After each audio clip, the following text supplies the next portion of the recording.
நாங்குநேரியில மகள் வீட்டிலேயே பெட்ரோல் குண்டு வீசியிருக்காரு ஒரு தந்தை. முக்கிய செய்தியா பார்க்கிறோம். நடந்த விவரங்களை தெரிவிக்க செய்தியாளர் ராமசுந்தரம் இணைப்புல இணைஞ்சிருக்காரு. கேட்கலாம். ராமசுந்தரம், என்ன நடந்தது? எதனால தந்தை இப்படி ஒரு செயலை செஞ்சிருக்காரு?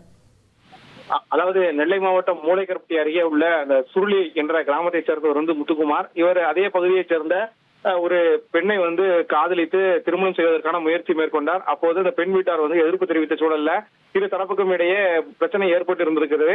இந்த சூழல்ல கடந்த 20ஆம் தேதி அந்த பெண் பெற்றோரை மீறி முத்துக்குமாரோட திருமணம் முடித்து அந்த முத்துக்குமார் வீட்டுல வசித்து வந்தது. இந்த சூழல்ல இந்த பிரச்சனை தொடர்பாக தொடர்ந்து இரு தரப்புக்கும் இடையே பிரச்சனை இருந்து வந்த நிலையில நேற்றைய தினம் அந்த பெண்ணின் வீட்டுல இருக்கக்கூடிய அனைவரும் வெளியே சென்றிருந்த சூழல்ல சுருளை கிராமத்தை சேர்ந்த அந்த பெண்ணுடைய தந்தை முருகன் என்பவர் கையில் அருவாளோடு நேரடியாக வீட்டுக்கு சென்றிருக்கிறார்.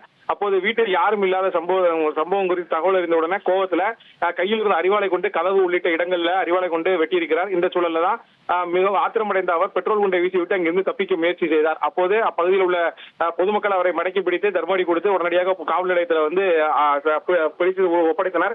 இதைத் தொடர்ந்து போலீசார் அவர்களிடம் தீவிர விசாரணை மேற்கொண்டு போது இந்த திருமணம் தொடர்பான இந்த பிரச்சனை தான் இதற்கு காரணம் என முதற்கட்ட விசாரணையில தெரிய வந்திருக்கிறது. இது சம்பவம் தொடர்பாக எக்ஸ்ப்ளோசிவ் ஆக்ட்ல வழக்கு பதிவு செய்து தற்போது விசாரணையை போலீசார் தீவிரப்படுத்தி இருக்கிறார்கள்.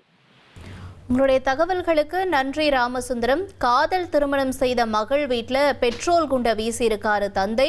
இவருடைய அதிர்ச்சி செயல் தொடர்பான விவரங்களை செய்தியாளர் ராமசுந்தரம் வழங்கிட நாம கேட்டோம்.